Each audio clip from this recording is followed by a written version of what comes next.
Greetings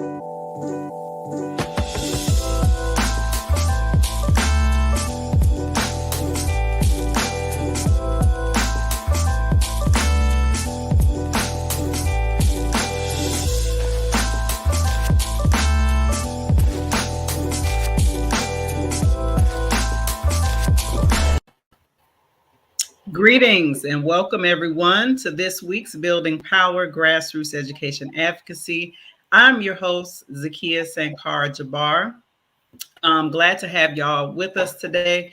Just some housekeeping. Make sure that you hit the thumbs up button and share this broadcast. We want to, have hopefully a lively discussion in the comments. And if you have any questions, we'll try to get to those as well before we wrap up. But today, I'm looking forward to having this conversation with Brother Chris Scott about his work convening the Federal School Discipline Coalition. Chris, what's up? Introduce yourself to our audience. Hey, Zakiya, thanks for having me. So for folks that don't know me, I am Chris Scott. I'm a senior policy advisor for Open Society Foundation's Open Society Policy Center. I'm also the co-founder and co-convener of the Federal School Discipline and Climate Coalition, also known as FedSDC. For OSF, I work on a range of issues from education to policing, criminal justice reform, youth justice, youth reentry, and then reentry writ large. And for FedSDC, it's really helping to, create a coalition that is accountable to communities and individuals on the ground, centering both race and then directly impacted and formerly, incarcerated individuals. But we also play a unique role in terms of the federal work that we do, at the federal level in terms of advocating and lobbying on policy, but also working with the administration or challenging the administration on a number of policies, funding programs, et cetera, that are problematic and harmful to Black and Brown communities. I think the biggest thing that we really do, and what I try to do in my work, is to make sure that we are not negotiating on the backs of Black and Brown communities, individuals, students, youth, and children. And so that's just, what we do on a day-to-day basis and how we typically approach this work when we're talking about what it means to address educational inequities or deal with some of the systemic issues and causes of both racism and harmful things that happen to Black and Brown children in schools. So, and I want to just, take this moment to thank Zakiya for having me on and looking forward to this conversation. Yes, sir. This is a very, very important conversation. And just want to remind folks to hit the thumbs up button. Make sure you share this. It's going to be a really good conversation. It's also critical to those of us who want to be civically engaged, because what we're going to talk about today is something that the media has not really covered. But it's something that is extremely important, especially to those of us who are parents and have children in public or charter schools in this country. So, Chris, can you give us or give, the audience a kind of like a general overview of the Counseling Not Criminalization in Schools Act? Yeah, so Counseling Not Criminalization in Schools Act, also known as CNC. The House bill is HR 4011 and the Senate bill is S2125. It's a bill that is, sponsored and authored by Senator Murphy, from a Democrat from Connecticut in the Senate, and then Representative Ayanna Pressley, Democrat from Massachusetts.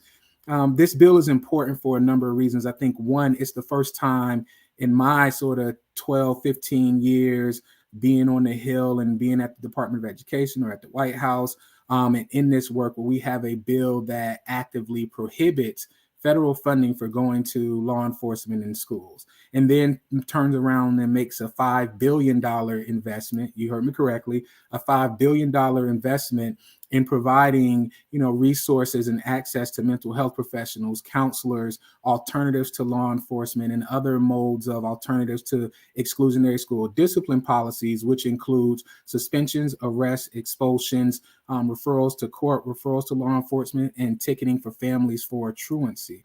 And so this bill, in a number of different ways, sets it up for schools and districts that want to do the right thing and want to move away from the brutalization and victimization of Black and brown students, youth, and children in our nation's schools to actually do so and have the resources to do that.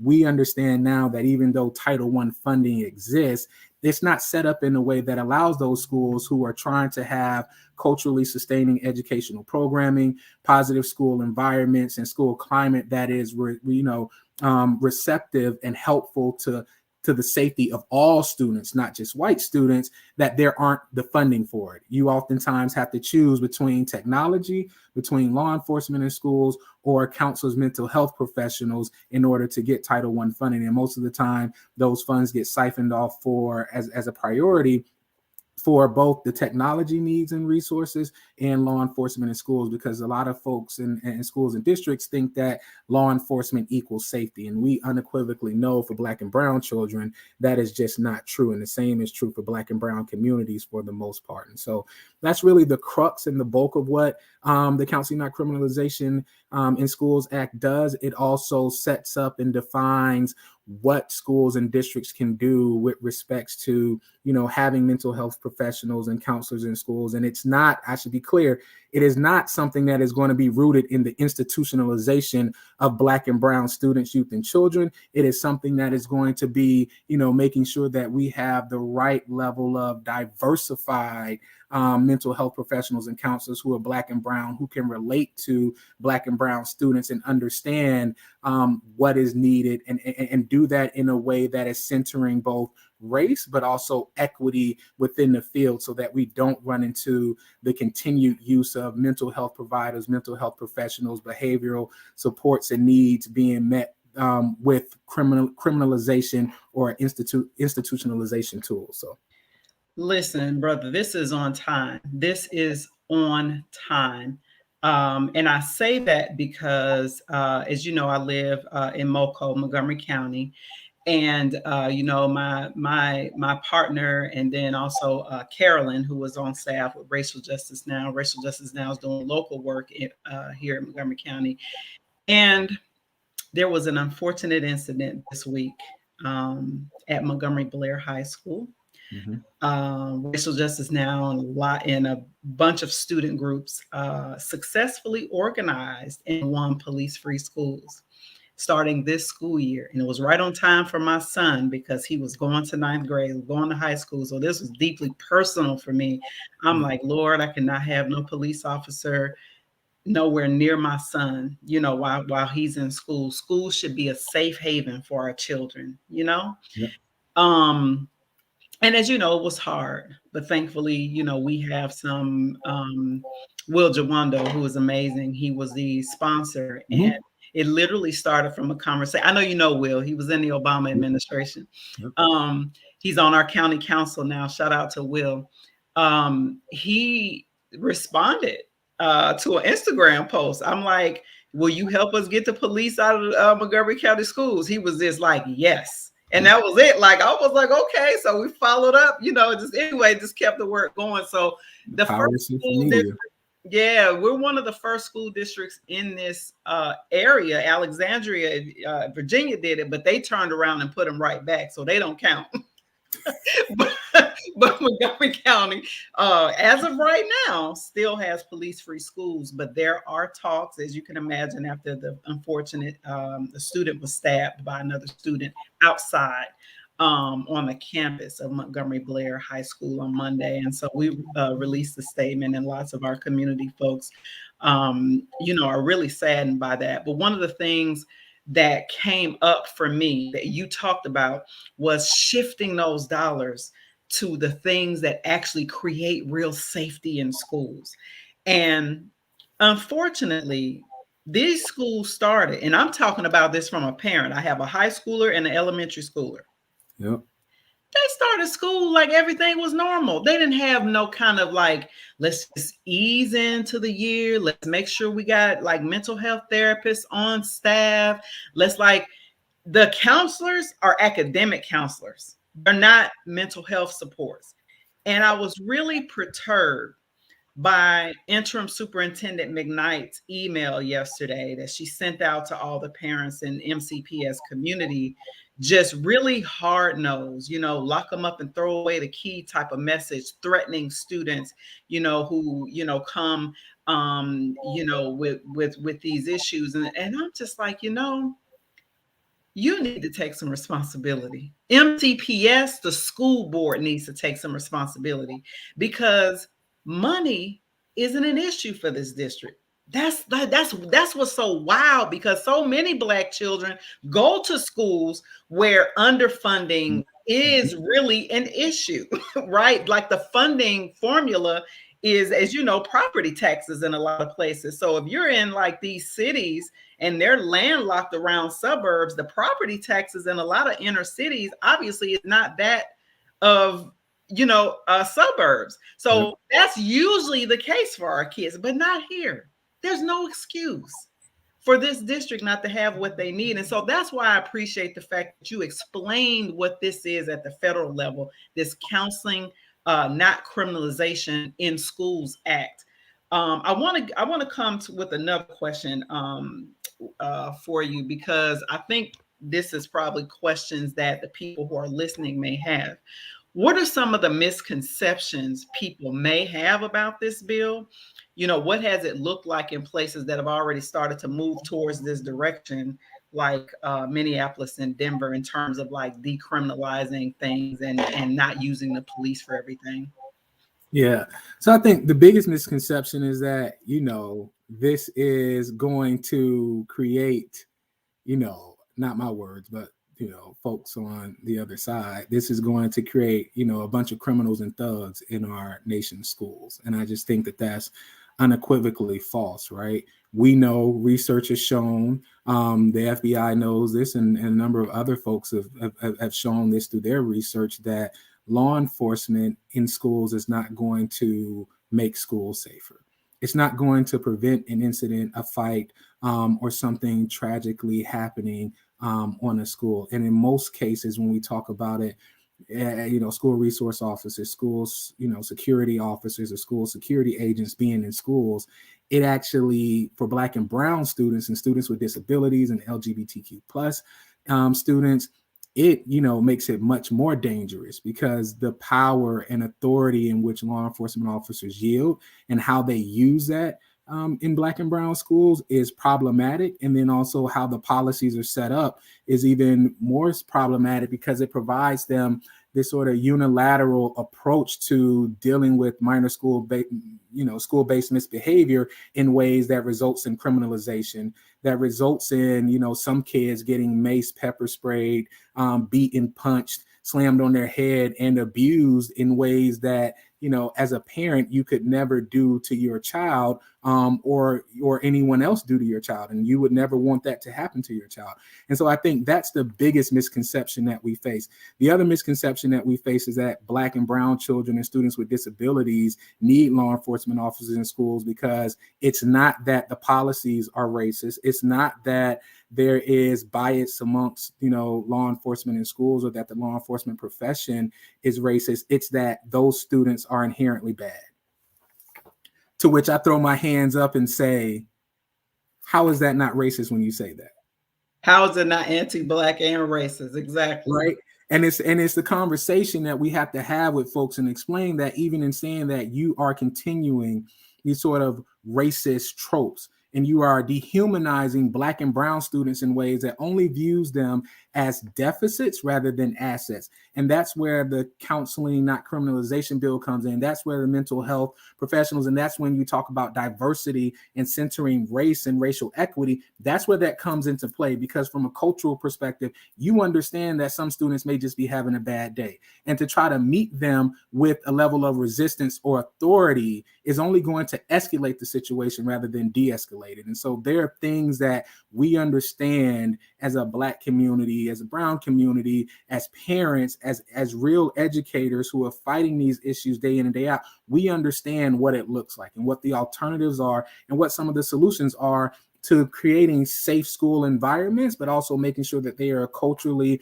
responsive to the programming that's being provided to students. And I think that if we continue to ignore that, we are going to be in a place where we are, forgetting criminalizing and forgetting a whole generation of Black and brown students and students with disabilities and LGBTQ plus students, but then also removing them from their educational settings in ways that's not going to foster their development, that's going to continue to the 400 years of trauma that has been bestowed upon them and that continues, that they have to face day in and day out. And it's also going to violently disrupt, where they and how they see themselves in this society and in the world. And so I think for all those reasons, the education that we do through Fed SDC, that we do with our, coalition partners from the Alliance for Educational Justice, Communities for Just Schools Fund,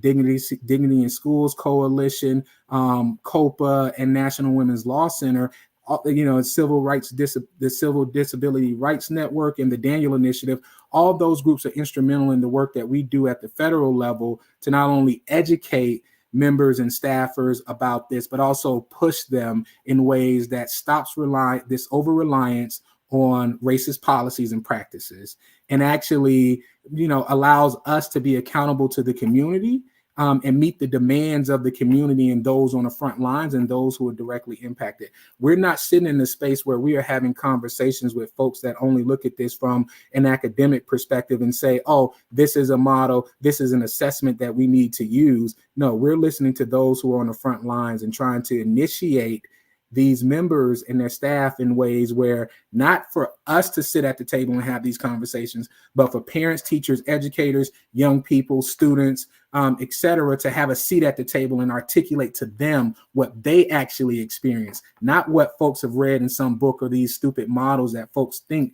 are going to be helpful and are alternatives to law enforcement, such as threat assessments, when they actually end up doing the same thing and putting Black and brown children in categories that will continue to criminalize, brutalize, victimize, and violently dehumanize them in the same ways that we continue to be dehumanized. So that's exactly right. I'm so glad you brought up the threat assessments, because Maryland is one of the states that actually has a state law on that. And I remember when it went into effect, and I was just like, damn, they just work so fast.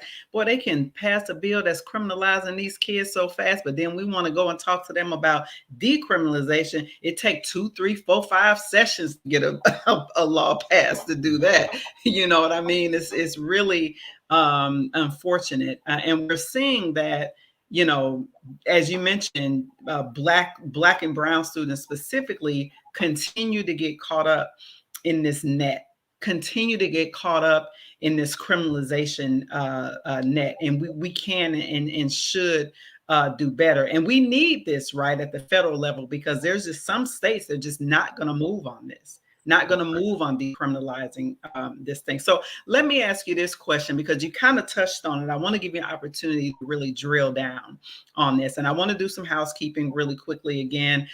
Thanks so much for all of you who are watching. We appreciate you being here. Do us a favor, hit the like button and share this conversation. Feel free to post your comments about what you hear. Feel free to post questions about what you have for our guest, Chris Scott. And Chris Scott is with the Open Society Policy Center, right? Not the foundation. So it's both. So it's Open Society Foundation and it's Open Society Policy Center. So right. So we have a very capable expert here that's telling us about this bill that the Federal School Discipline Coalition, which he chairs and convenes, is working around. So my question, Chris, is what has this legislative battle been like thus far? Because it's definitely been a battle. I've been on a few of the calls and I know it's a lot. What can people do to put pressure, if they need to, on their congressional representatives into supporting this bill if they're not, and ensuring that we get it through? Yes. So I think, so I'll start with the latter, right? What folks can do is you can contact your local representatives, within your congressional districts. And live in Montgomery County is Jamie Raskin. Yep. and implore them to understand that counseling, not criminalization, is another tool and option to actually resource the elements that we know are helpful to Black and brown students and the alternatives to law enforcement in schools and to criminalizing them. I think that's first and foremost. I think the second thing that, you know, folks listening can do is start to have the conversations in your community and start organizing around those that have been impacted by exclusionary discipline policy. So whether that's suspensions, expulsions, referrals to family court, which puts, you know, families in a bind because of the ticketing and fines and fees that are associated with that, referrals to truancy court, right? It's like you want students to be in school, then when they miss school, your response is to keep them away from school, but you're coming at them for not being in school in the first place. Make it make sense, right? And I think those are important things to talk about, but also talk amongst yourselves about what it means to truly have a safe, inclusive school environment, right? Devoid of law enforcement and alternatives to the things that we know are helpful. It's the, you know, and I think the last thing is to really be clear with your representatives, whether it's a state and local legislators, city council folks, or those at the federal level, about what it is you experience and what needs to happen in terms of implementation to move away from really decriminalizing, you know, minor student misbehavior in schools, because that is where we are and that is where we need to be. Because we know that in white suburban schools and communities, when they talk about law enforcement, they have an interesting perspective because their students and youth are not dehumanized in the same way as Black and brown students. And so they look at safety as, well, we may have an SRO in the school, a school resource officer, or we may not. The majority of them don't. And when an incident happens, the first thing that they, you know, the first tool that they use is mental health counseling, peer-to-peer mediation, making sure that we are connecting with the family, with the, you know, the school board, the teachers, and the community to figure out what supports we need to have in place to help students and youth in our school be more productive and not engage in misbehavior. But for Black and brown students, it's a completely different story. What happens to them is we need to punish them. We need to use the full amount of the force that we have, whether that's through mechanical restraints, using handcuffs or zip ties, chemical restraints, whether it's pepper spray, mace, corporal punishment. And this goes on in our schools. I want people to really sit with this. If you're watching this, what he's describing actually happens in schools across this country. Right. This isn't pie in the sky. Corporal punishment, which is still legal in 19 states. How? I don't know and don't understand, particularly in the South and the rural South, where they can actually paddle, spank, use a belt if your child is misbehaving in class or in school or being insubordinate. Got me messed up. Not listening. Not touch my child. Listen, Caesar, you gotta get me off track, and you know, I hope that I never have to encounter a day where some teacher and adult has put their hands on my child. Hold on, you remember the Kings of Comedies? We wish. Listen, I am. There are a lot of things that I am, and I am very clear with folks when it comes to this issue, and when it comes to school discipline, that no child should be subjected to the harm, violence, and brutality of an adult, right? We always put the onus on students, youth, and children to be better, do better, and be mature, but the adults in these spaces and in the schools continue to act in ways that are, immature and beneath, the sanctity of what schools should be and what learning environment should be. And we should be really, really clear about what that should look like. And I think a lot of that comes down to accountability. But let me go back to where Zakiya was taking us. And I think with that first question, in terms of the battles that we have, encountered, it's really a lack of education around this issue. And it is also, a lot of folks who at the federal level, members, and it's not just white Republicans, white supremacists. There are a lot of folks within, the Democratic Party who are also Black that continue to think that punishment and sort of law and order is the only way to approach how you deal with minor school-based misbehavior, or how you deal with the student that may be having a bad day. And I think secondarily, the other challenge we face is that they continue to try to decouple these issues from one another. We understand that they're intersectional, right? So when we talk about counseling, not criminalization, or police-free schools, it's not just the physical removal of law enforcement from schools. It's also how schools interact with law enforcement. And it's not just how they interact with law enforcement, but what roles law enforcement play within those schools, right? Which is why when we talk about CNC, it's not just on that bill, it's a suite of bills, right? So it includes the Keeping All Students Safe in Schools Act, which is also known as CASA, which would eliminate corporal punishment, which would eliminate seclusion and restraint, particularly for students with disabilities. And then there's the Protecting Our Students in Schools Act, which eliminates corporal punishment. So, we sometimes have to face members and staffers who say, well, we aren't for police-free schools, but we're for ending seclusion and restraint, and we're for ending corporal punishment.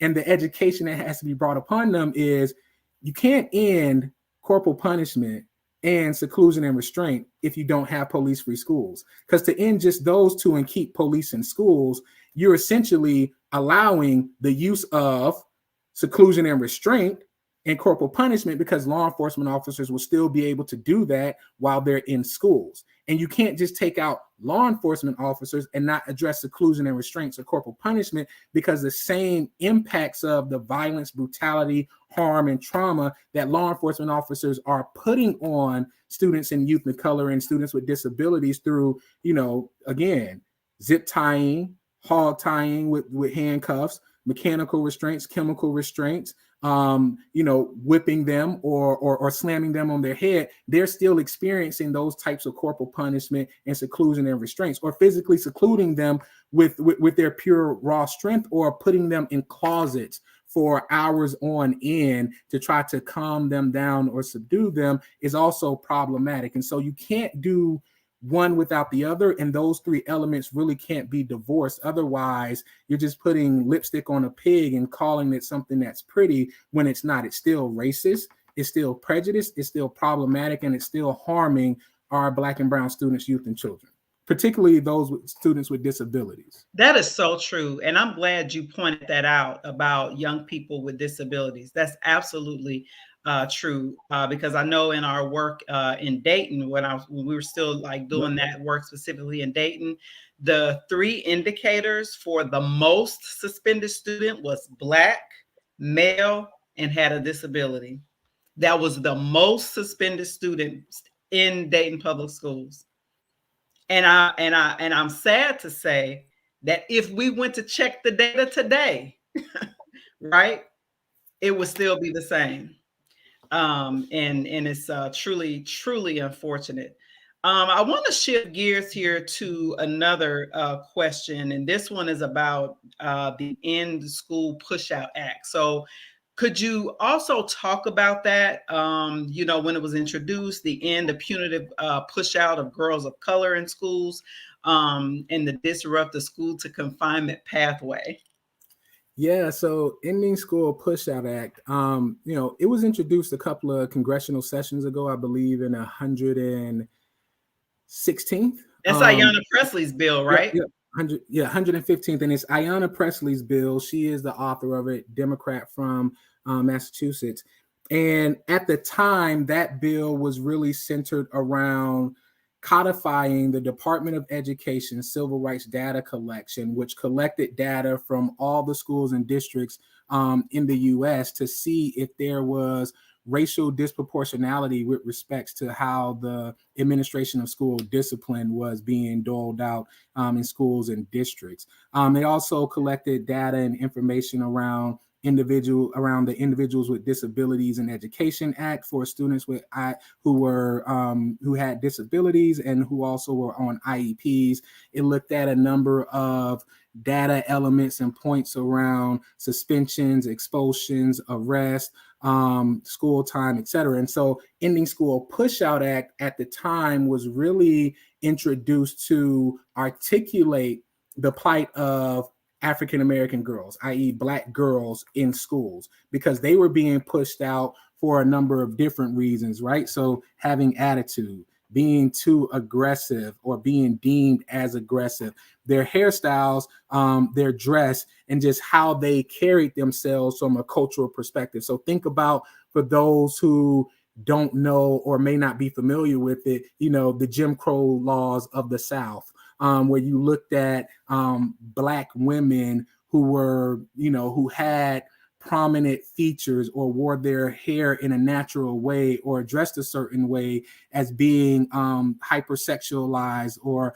adultified in ways where they had to be punished by being lynched, being raped, being brutally beaten, etc. And so what we are seeing is that play out in our schools, not explicitly in the way where well, let me take that back, because it does happen. It does happen where Black girls are showing up to school and they get sexually assaulted by adults, where they are beaten or they are sexually harassed or by adults in the school, be it educators, administrators, etc. And so this bill was really meant to shed a light on that, but also shed a light on the ways in which that Black girls become criminalized and pushed out of school for just being Black. There's no other way to put it. Just for being Black and showing up in their authentic selves in ways where, if their hair were locked up like mine, they may get sent home because it's a dress code violation.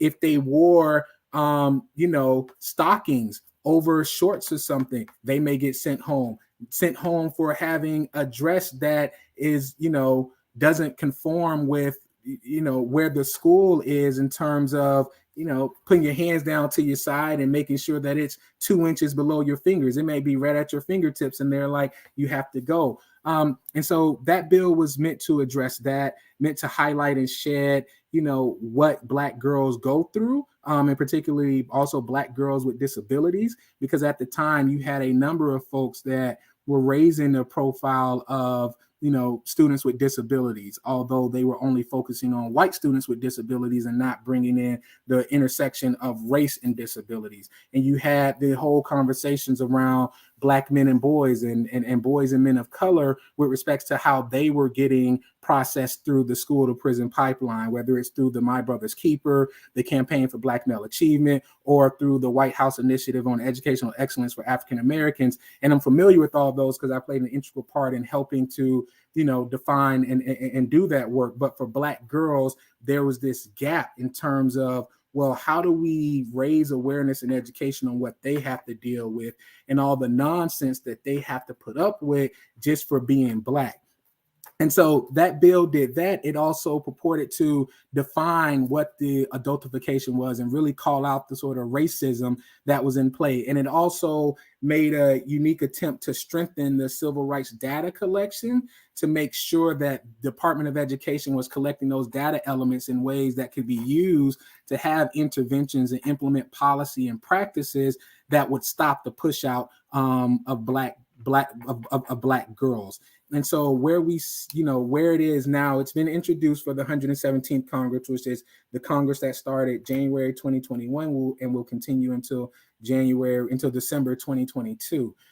We've been in contact with Rep. Presley's office, whom we have a great relationship with, and Fed SDC, but are also working with the National Women's Law Center, who's been working lockstep with Monique Morris, whom this bill was really crafted off of the book that she wrote. And so there's some elements Yep. And there's some elements that need to be strengthened, and we're in the process of working on that at the federal level to make sure that that bill is in alignment with, Counseling Not Criminalization, the Keeping All Students in School Safe Act, and the Protecting Our Students in School Safe Act, because these are a suite of bills and have to be addressed as such. You can't just pick and choose based on your political preference or or the need to have political access which one you want. You have to do all of them because they're so intersectional and so interrelated to one another that you can't just do one. So no, I really appreciate that. And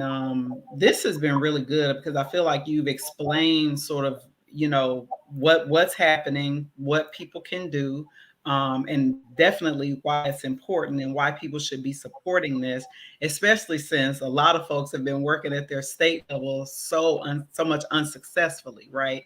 And the fact that, Black and brown folks definitely deserve to have issues that they care about prioritized by this administration and this Congress. Um, and that's probably a whole nother live we could talk about. We could talk about that. Don't even get Listen, me don't started. don't you get me in trouble now. Oh man, I listen. will say that I think, I think across the board there's a level of frustration and Mhm. disappointment with this administration, for a variety of reasons. But I think Yeah. the most important being is that we need folks to have active listening ears Right. and be active listening, Right. because the requests and the demands have been made by the community, by the Black and brown community. Right. And it is not enough to continue along the lines of incrementalization, Oh. um, and continuing to say that we need more time. Our Mm-mm. students and youth and children are dying. They are being victimized, brutalized, and traumatized in a number of different ways. And we have to do better, and be held accountable, um, for the actions of the adults, and to shift policy in ways that's going to make sure that they are protected, their civil rights are protected, and that they actually are in, schools and environments where their needs are being met, whether it's academic, behavioral, from a mental health perspective, from a family engagement perspective. All of Mhm. that has to be true. And we can't continue to sit by in silence and play politics without addressing that, and without making a real commitment, not in a short sighted way, but in a long term, sustainable way, to make sure that we're building the next generation of folks that are going to be helpful in protecting and providing the educational access and having educational equity for Black and brown students, students with disabilities, and students that are LGBTQ plus. Right. That's a fact. Any other legislative updates that parents and community members should know about and should be supporting? So I think there are, the bipartisan infrastructure bill. I know, at some point, Fed SDC is going to be doing a number of town halls on all these bills, right? And then a bigger town hall on a suite of bills. But I also think the infrastructure bill and the Building Back Better bills are important because they have some educational equity and educational access pieces in it, in terms Okay. of funding mechanisms and resources that could be helpful. Here's the Okay. kicker though. It's Mm-hmm. all about implementation and then oversight of those dollars, right? Ah. One of the things that we have to be mindful of, and which is why we do the work that we do, is to make sure that having a connection and relationship with the community, we know how typically it's implemented and how, those federal agencies are going to be doing their grant making or funding for the programming, Mm-hmm. knowing that we are able to make sure that we bring community folks, local organizations, local activists to the table to actually influence how those dollars can be implemented, in schools. And to the extent that they won't listen, it then becomes a strategic communications conversation and an organizing conversation around what needs to happen and how we need to go about it, in terms of pushing them and holding them accountable for not doing it. Because you can't say on one hand you're for racial equity and this is going to help, build Black and brown communities, as well as bring along the middle class, when in fact, when it comes to the implementation, you're only focused on the middle class and you do nothing for Black and brown communities. And so Mm. understanding that we're in a position to be able to be helpful to the communities on the ground and make sure they have a seat at the table. And we also, pride ourselves in terms of standing in solidarity with them to hold the elected officials and members accountable, around these policy pieces, and actually getting language in that is helpful to the communities, not based in some academic theory of change that will be, Talk about it. ill representative of Black and brown communities and not do what many folks purport to say that they are doing, which is Right. protecting Black and brown communities, liberating them, and getting them out of poverty and giving them better access to resources, We support, wish. et cetera. And so that's really where we are. And I think the more we can do to continue having conversations like this, getting pushback and challenges from the community and being held accountable by them, I think the better off we'll be. And I think the last piece is just the public education around this. I can't tell you, when we go into the member offices and have these conversations, the level of candor that we are met with once we get out of this sort of and just give it to them raw, real, and candidly. It's amazing. People don't know what they don't know, and they rely on stereotypes and conventional wisdoms and assumptions that don't do them any justice. And so if they're only hearing from a faction of people or those that they are closest to that aren't on the ground, they're making policy decisions based on that and not anything else. And I think that's the role that we all have to play if we want to collectively liberate around police-free schools and have a better life for Black and brown individuals that have been directly impacted, improve Black and brown communities, and make sure that Black, brown students, youth, children are in schools, have access to safe school environments, and are growing in ways that are going to see them as assets and see their humanity for what it actually is, rather than dehumanizing them and harming them in all the ways that we continue to do. Right. Chris, this has been so informative, even for me, because I've missed a few of the coalition meetings. But in terms of those, town halls that's being organized or anything else, feel free to hit me separately if you feel like I can be supportive in any of that. I think you have my cell. If you don't, just But text me and say, hey, Zakiya, are you available for this or whatever, any way I can help. And then also I'm rooted in community here in Montgomery County. So I'm connected to a bunch of different activist groups here who would be ready to mobilize around something like this with the quickness. So definitely see me as a resource. Will do. It's one of the conversations, that we had yesterday. And I have to, explain to folks and remind folks that I don't come to this work for a paycheck or for a glam or for glitz or for power or this is hard work. Yeah, this is me because, I'm a Black man and I have Black kids, and that's right.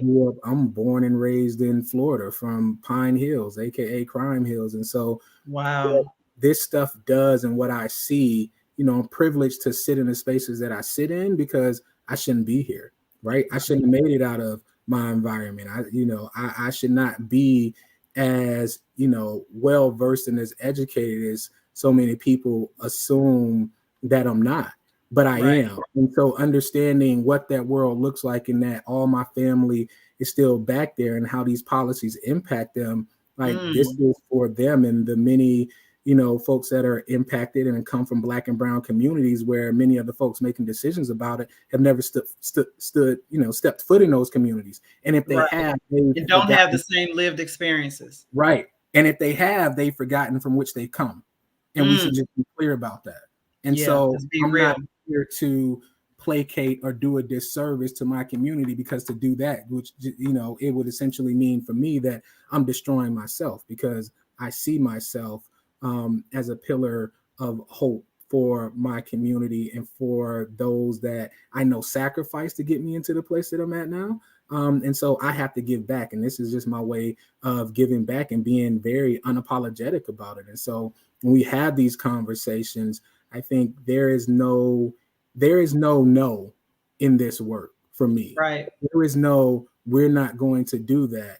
If I have to sacrifice and it costs me everything, and that means that we can organize and we can be aggressive and we can be helpful and we can make sure that another Black and brown student is not going to be impacted or hurt today, then I'm with it. There's no reason to not be with it and be for the cause. And so I hope that folks understand when we talk about these issues, it can't just be a rite of passage, and it can't be for the sole purposes of having access or being close to those in power and with influence, because nine times out of 10, those folks don't even have the power and influence that they purport and say that they have. Ain't And that so, the truth?